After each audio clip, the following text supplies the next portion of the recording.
When I first bought my small ranch on the outskirts of town, I never thought I'd end up in a war with the homeowners association.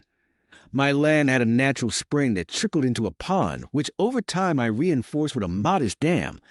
It wasn't some grand engineering project, just a stone and earth barrier that let me keep water for my livestock in the garden. During dry months, that pond was a blessing. Neighbors even admired how green my property stayed when the rest of the subdivision baked in the sun.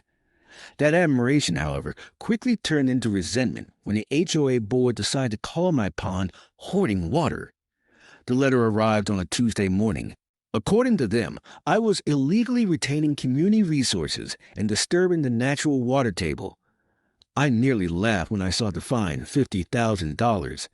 $50,000 for a puddle I'd nursed into a pond.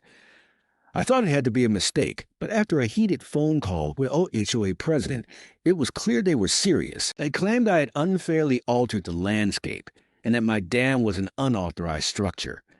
I pointed out that the pond had existed long before the HOA was even established, but logic never wins against bureaucracy drunk on its own rules. For weeks, I stewed. Paying the fine wasn't an option, and fighting them legally would drain me faster than any pond could. That's when the idea struck me, not out of malice, but out of sheer stubbornness. If they didn't want me hoarding water, then fine. They could have it all. I waited until after the next heavy rainstorm, grabbed my shovel, and went out to the dam. A few good strikes at the weakest point, and the water did the rest. By morning, the pond had emptied, and the spring flowed freely downhill through the neighborhood. Nature, as it turned out, was far less polite than my little dam had ever been. The sudden rush-carved channels through the HOA's prized landscaping flooded a few manicured backyards and left the tennis court looking more like a swamp than a sports facility. I stood at my porch sipping coffee, watching board members scramble with sandbags. They'd wanted the water, and now they had it, every drop. Within days, they rescinded the fine.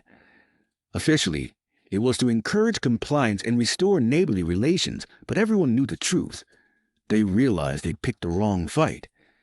My property still has the spring, though now I let it run naturally. The land's a little muddier, a little wilder, and a whole lot freer, just the way I like it. And whenever I walk past the ruins of the tennis court, I can't help but smile. Sometimes letting nature take over is the best revenge.